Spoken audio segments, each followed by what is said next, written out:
Good morning friend. आज हम लोग 10th क्लास के हिंदी काव्य खंड गोधली भाग 2 का स्वदेशी कविता पढ़ने वाले हैं, जिसके लेखक प्रेमगन अर्थात बद्री नारायण चौधरी हैं।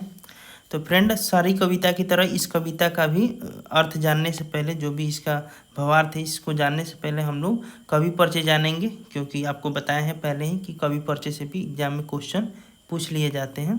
तो चलिए सबसे पहले हम लोग कवि परिचय जान लेते हैं, क्योंकि इसमें से भी अब ऑब्जेक्टिव पूछा जाता है और कई बार पूछा भी है। तो स्वदेशी आपका कविता है, यहाँ पर देख सकते हैं, और इसके लेखक जो हैं बद्री नारायण चौधरी।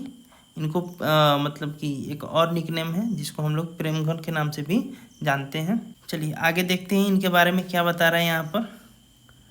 प्रेमघन जी भारतेंदु युग के महत्वपूर्ण कवि थे। आपको बता दें कि भारतेंदु जो है ये भी एक कवि रहे, श्रेष्ठ कवि रहे अपने ज़माने में। तो उन्हीं के समकालीन, मतलब उस जब ये भारतेंदु हुआ करते थे उसी के टाइम बद्री नारायण चौधरी अर्थात प्रेमघन जी भी अपनी कविता को मतलब थोड़े दिन बाद इन्होंने भी लिखना शुरू किया था। तो यहाँ पे बता रहा है कि प्रेमघन जी भारतेंदु युग के महत्वपूर्ण कवि थे। उनका जन्म 1855 ईस्वी में मिर्जापुर, जो कि उत्तर प्रदेश में पड़ता है, वहाँ पर हुआ था, तथा इनका जो निधन है 1922 ईस्वी में हुआ था। ये काव्य और जीवन दोनों के क्षेत्र में भारतेंदु हरिश्चंद्र को अपना आदर्श मानते थे। कहने का मतलब है कि ये काव्य जो भी कविताएं लिखा करते थे, या फिर अपने जीवन में जो भी इनका जीवन का क्रियाकलाप था, जो कुछ भी ये कार्य करते थे अपने जीवन में, उसमें या फिर काव्य के क्षेत्र में भारतेंदु हरिश्चंद्र को अपना आदर्श मानते। मतलब भारतेंदु हरिश्चंद्र के विचारों से ये प्रेमघन जी प्रभावित थे और उन्हीं के जैसे ये सेम कार्य करना पसंद करते थे। आगे बता रहा है कि उन्होंने भारत के विभिन्न स्थानों पर भ्रमण किया था।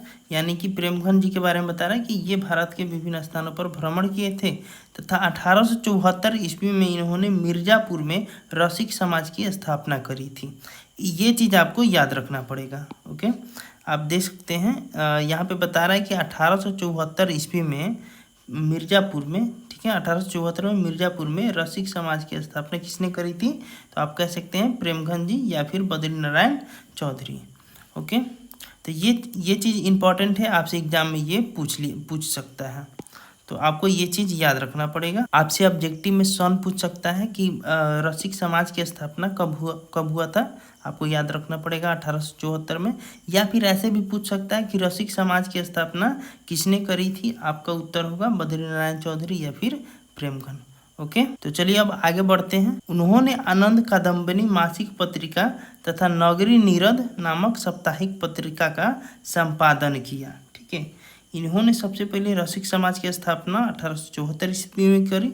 उसके बाद बता रहा है कि आनंद कादम्बिनी नामक मासिक पत्रिका उसको कहा जाता है जो कि एक माह में प्रकाशित किया जाता है। मतलब प्रत्येक माह एक पत्रिका को प्रकाशित किया जाता है। तथा नागरी नीरद नामक साप्ताहिक पत्रिका, ये साप्ताहिक मतलब कि हर सप्ताह एक पत्रिका प्रकाशित किया जाएगा। तो इनका संपादन इन्होंने किया था। ये चीज़ भी आपको याद रखना पड़ेगा, क्योंकि ये भी आपसे ऑब्जेक्टिव में पूछ सकता है। ओके, आनंद कादम्बिनी नामक मासिक पत्रिका और नागरी नीरद नामक साप्ताहिक पत्रिका के संपादक कौन थे, आपको बताना पड़ेगा प्रेमघन या फिर बद्री नारायण चौधरी। तो ये चीज़ें आपको कॉपी में लिख लेनी चाहिए। इसके बारे में और आगे बता रहा है कि वे साहित्य सम्मेलन की कलकत्ता अधिवेशन के सभापति भी रह चुके हैं, तथा इनकी जितनी सारी रचनाएं हैं सभी के सभी प्रेमघन सर्वस्व में संग्रहित है ना। इन्होंने जितनी सारी अपने जीवन काल में जितनी सारी कविताएं लिखी हैं, वे सभी के सभी प्रेमघन सर्वस्व में संग्रहित है। कहने का मतलब है कि एक बुक बना दिया गया है जिसमें प्रेमघन जी के जितनी सारी कविताएं हैं उन सबको उसी में रखा गया है, और उस बुक का नाम मतलब कि कह सकते हैं कि रख दिया गया है प्रेमघन सर्वस्व। इनकी जीवनी में एक चीज़ और प्रमुख है जो कि हमें जान लेना चाहिए। बता रहा है कि प्रेमघन ने काव्य रचना अधिकांशतः ब्रज भाषा और अवधी भाषा में करी थी, किंतु युग परिवर्तन के कारण जैसे जैसे समय बदला उस हिसाब से इनकी जो बोली है बदली, और इन्होंने अपनी काव्य रचना खड़ी बोली में करना स्टार्ट कर दिया था। तो फ्रेंड, इस प्रकार से जो आपका कवि परिचय है ये समाप्त होता है। बाकी इसमें कुछ और इम्पोर्टेंट नहीं है। एक बार और आपको याद दिला देते हैं, जो जो इम्पोर्टेंट है उसको आप नोट कर लीजिएगा। इनका जन्म जो है 1855 में यूपी के मिर्जापुर में हुआ था और निधन जो है 1922 ईस्वी में हुआ था। ओके, आपसे एक और ऑब्जेक्टिव पूछ सकता है कि प्रेमगंज जी काव्य और जीवन के क्षेत्र में किसको अपना आदर्श मानते थे, तो आपको बताना पड़ेगा भारतेंदु हरिश्चंद्र को। ओके, तो ये रहा आपका दूसरा ऑब्जेक्टिव। तीसरा आपका ये हो जाएगा कि रसिक समाज की स्थापना किसने करी थी, आपका उत्तर होगा प्रेमगंज जी या फिर बद्रीनारायण चौधरी। ओके, या फिर आपसे ऐसे भी पूछ सकता है कि रसिक समाज की स्थापना कब की गई थी, आपका उत्तर होगा 1874। ओके, अब अगला ऑब्जेक्टिव है जो कि आपको याद रखना चाहिए मुझे लगता है, तो ये है आपका आनंद कदम्बनी नामक जो मासिक पत्रिका है, इसके संपादक कौन थे, इसका भी उत्तर हो जाएगा आपका प्रेमगंज।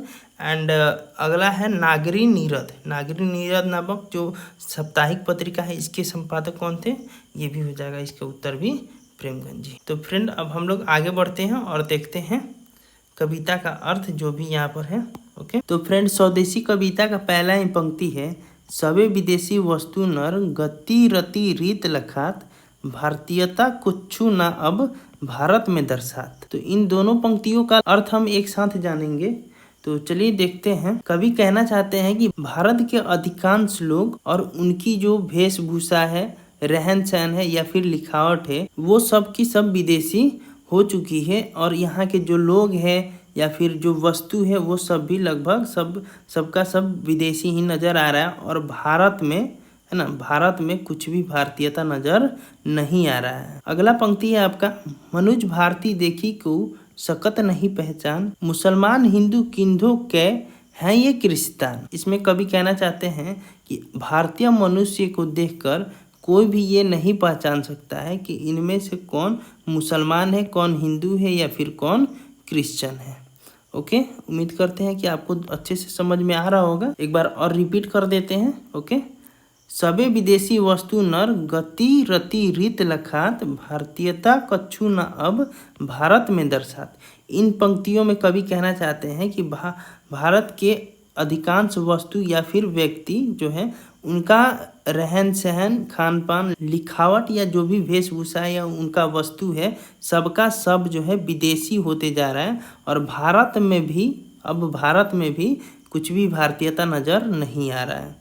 मनुज भारती देखी को सकत नहीं पहचान मुसलमान हिंदू किन्धों के हैं ये क्रिस्तान। इस पंक्ति में कवि कहते हैं कि भारतीय मनुष्य को देखकर ये कोई भी ये नहीं बता सकता है कि कौन व्यक्ति मुसलमान है, कौन हिंदू और कौन क्रिश्चियन है। ओके, अगला पंक्ति है आपका, पढ़ी विद्या परदेश की बुद्धि विदेशी पाए चाल चलन परदेश की गई इन्हें अति भाई।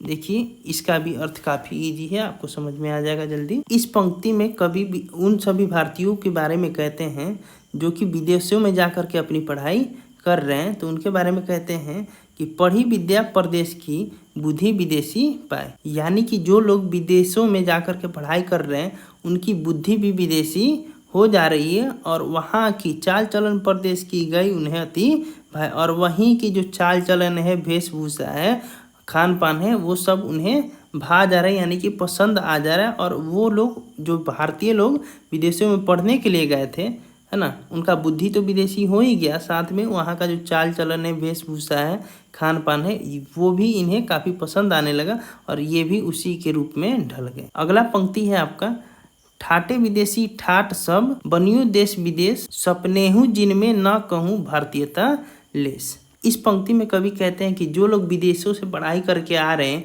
उनकी ठाट बाट जो है सबका सब विदेशी हो गया है। मतलब ठाट बाट मतलब होता है रुतबा या फिर रहन सहन, सबका सब विदेशी हो रहा है। ऐसा लग रहा है कि अपना देश भी विदेश बन चुका है और उन्हें, कवि को ऐसा लगता है कि अब तो सपना में भी हम भारतीयता को नहीं देख पा रहे हैं, है ना। इतना मतलब कि विदेशी चाल चलन इंडिया में, भारत में बढ़ रहा है दिन प्रतिदिन कि कभी कहते हैं कि अब तो मुझे सपने में भी भारतीयता नज़र नहीं आता है। बोली सकत हिंदी नहीं अब मिली हिंदू लोग अंग्रेजी भाषण करत अंग्रेजी उपभोग।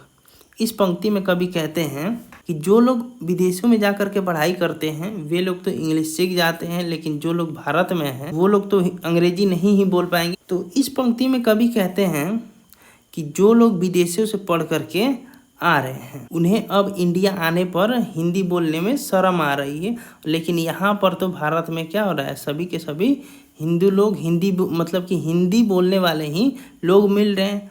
और वे लोग जो आ रहे हैं विदेशों से पढ़ाई करके अपना अंग्रेजी झाड़ रहे हैं यहाँ पर इंडिया में आकर के, भले किसी को समझ में आए या ना आए, उनको दिखाना भी होता है कि हम विदेश से पढ़ करके आए हैं। और साथ ही अंग्रेजी तो भाषण कर ही रहे हैं, मतलब बोल रहे हैं, और अंग्रेजी उपभोग भी कर रहे हैं। उपभोग मतलब जो खान पान होता है ना, अंग्रेजी उपभोग जो आपका चाट चाउमीन गिजा विजा बर्गर पिज़्ज़ा जो भी होता है, तो वो क्योंकि ये सब अंग्रेजों को ज़्यादा पसंद आता है। एक बार और आपको बता दें, बोली सकत हिंदी नाही अब मिली हिंदू लोग, अंग्रेजी भाषण करत अंग्रेजी उपभोग। तो इन दोनों पंक्तियों का अर्थ एक साथ बताते हैं आपको। कवि इस पंक्ति में कहना चाहते हैं कि जो लोग विदेशों में जाकर के पढ़ाई कर रहे हैं और वापस इंडिया आते हैं तो उन्हें हिंदी बोलने में शर्म आती है। वे लोग हिंदी नहीं बोलना चाहते हैं, लेकिन इंडिया में, भारत में तो हिंदू लोग यानी हिंदी बोलने वाले ही लोग तो मिलेंगे। फिर भी वे लोग जो विदेशों से पढ़ाई करके आ रहे हैं वे सब अंग्रेजी भाषण ही कर रहे हैं, मतलब अंग्रेजी ही बोलते रहते हैं, भले ही किसी को समझ में आए या ना आए। साथ में अंग्रेजी उपभोग भी करते रहते हैं। उपभोग मतलब आपको अभी अभी बताए हैं। ओके, आगे देखिए, आगे कह रहा है कि अंग्रेजी वाहन वसन वेश रीति और नीति, अंग्रेजी रुचि गृह सकल वस्तु देश विपरीत। इस पंक्ति में कवि कहते हैं कि जो लोग विदेशों से पढ़ाई करके आते हैं उनका वाहन वेशभूषा जो है या फिर विचार रहन सहन सबका सब जो है विदेशी हो चुका है, अंग्रेजी हो चुका है। उनका जो रुचि है, पसंद जो है वो भी अंग्रेजी हो चुका है। उनका घर जो है वो भी अंग्रेजी स्टाइल में, मतलब विदेशी स्टाइल में ही बन रहा है। भारत जो आपका भारतीय कल्चर का जो होता है घर, उस तरीके का नहीं बनता है। साथ ही उनका जो पहनावा ओढ़ावा है वो सब भी विदेशी होते जा रहा है, अंग्रेजी होते जा रहा है।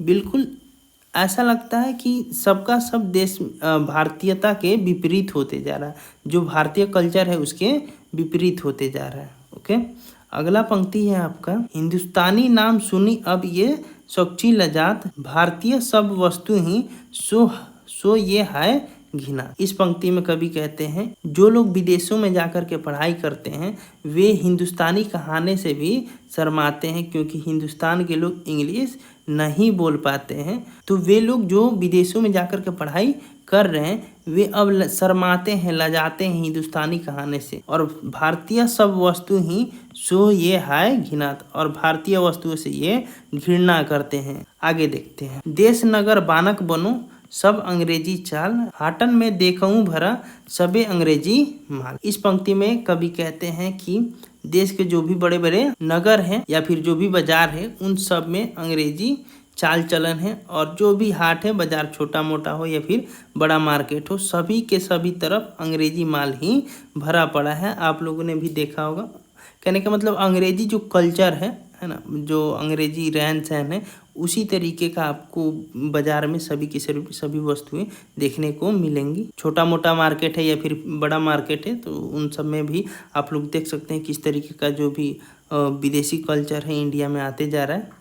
और सभी मार्केट में उसी तरीके का कपड़ा अवेलेबल रहता है, या फिर और भी जो बहुत सारी चीज़ें, खान पान की चीज़ें भी, जैसे पिज़्ज़ा हो गया, बर्गर हो गया, चाउमीन चाट, ये सब इंडिया का नहीं है, ये सब विदेश से ही इंडिया में आया हुआ है। लेकिन इंडिया में आने के बाद इसे भी काफ़ी लोग पसंद करते हैं। अगला पंक्ति है, जिनसो संभलत सकत नाही तन की, धोती ढीली ढाली देश पर बंद करिए वे, यह कैसी खाम ख्याली। इस पंक्ति में कवि भारतीय नेताओं के बारे में कहते हैं कि जिन लोगों से अपनी थोड़ी सी ही ढीली ढाली धोती नहीं संभल सकती है, वे लोग देश का प्रबंधन कैसे करेंगे, वे लोग देश को कैसे चलाएंगे, है ना। ये हम लोग कैसी खाम ख्याली में जी रहे हैं, ये हमारी कैसी कोरी कल्पना है। सही बात है, जिन नेताओं से अपनी थोड़ी सी ढीली ढाली धोती नहीं संभल पाती है, वे लोग इतने भारत जैसे विशाल देश को कैसे संभाल पाएंगे। कभी ऐसा इसलिए कहते हैं कि उस टाइम, अब तो बहुत ही कम लोग धोती वगैरह पहनते हैं, लेकिन उस टाइम जब ये कविता लिखा जा रहा था तब तो सभी लोग धोती ही पहनते थे, मतलब ज़्यादातर लोग धोती ही पहनते थे। तो उसी टाइम नेताओं के बारे में इन्होंने अपना विचार जो है वो व्यक्त किया हुआ है। तो चलिए फ्रेंड, अब इस कविता का लास्ट पंक्ति है आपका, इसका भी अर्थ जान लेते हैं हम लोग, बिल्कुल ही आसान और सरल शब्दों में। ओके, लेकिन आपसे एक रिक्वेस्ट रहेगा कि अगर आपको वीडियो थोड़ा सा भी पसंद आया तो वीडियो को जरूर से लाइक कर दीजिएगा, और अगर आप नए हैं चैनल पे तो चैनल को सब्सक्राइब कर दीजिएगा। इसके अलावा और भी आपको काफ़ी चीज़ें यहाँ पर इस चैनल पे पढ़ने को मिलेंगी। ओके, और अगर आपको कोई दिक्कत है तो कमेंट कर सकते हैं, जब इसका क्वेश्चन आंसर लाएंगे तो उसमें आपका डाउट जो है क्लियर कर दिया जाएगा। तो चलिए लास्ट पंक्ति देख लेते हैं। दास वृत्ति की चाह चहूँ, दिसी चरहूँ बरन बढ़ाली, करत खुशामद झूठी प्रशंसा, मानहु बने डफाली। कवि इस पंक्ति में कहते हैं कि भारत की जो 4 वर्ण हुआ करता था, ब्राह्मण, क्षत्रिय, वैश्य और शूद्र, ये चारों की चारों जातियां अंग्रेजों की खुशामती कर रहे हैं, खुशामती, उनको खुश करने का प्रयास कर रहे हैं झूठी प्रशंसा करके। ऐसा इसलिए ये लोग कर रहे हैं ताकि इनको लगता है कि अगर हम अंग्रेजों की झूठी प्रशंसा करते हैं, उनके तलवे चाटेंगे, तो हमें कुछ ना कुछ नौकरी वगैरह मिल जाएगा, जिससे कि अपना घर परिवार चलता रहेगा, या फिर कुछ सरकारी लाभ हम प्राप्त कर सकते हैं। ऐसा लगता है कि मानव जो है, अब भारतीय मानव के बारे में कह रहे हैं कि मानव जो है अब डफाली बन चुका है। डफाली मतलब जो ढोल बजाने वाला होता है, बाजा बजाने वाला, वो बन चुका है। ओके, तो फ्रेंड इस प्रकार से जो है स्वदेशी कविता का जो अर्थ है ये समाप्त होता है। उम्मीद करते हैं कि आपको अच्छे से समझ में आया होगा। अगर कोई दिक्कत या डाउट रहता है तो आप कमेंट कर सकते हैं, हम क्वेश्चन आंसर लाते टाइम आपका डाउट जो है वो क्लियर कर दिया जाएगा। ओके, वीडियो को पूरा देखने के लिए थैंक यू। मिलते हैं आप लोगों से नेक्स्ट वीडियो में। ओके, तब तक के लिए टेक केयर, बाय बाय।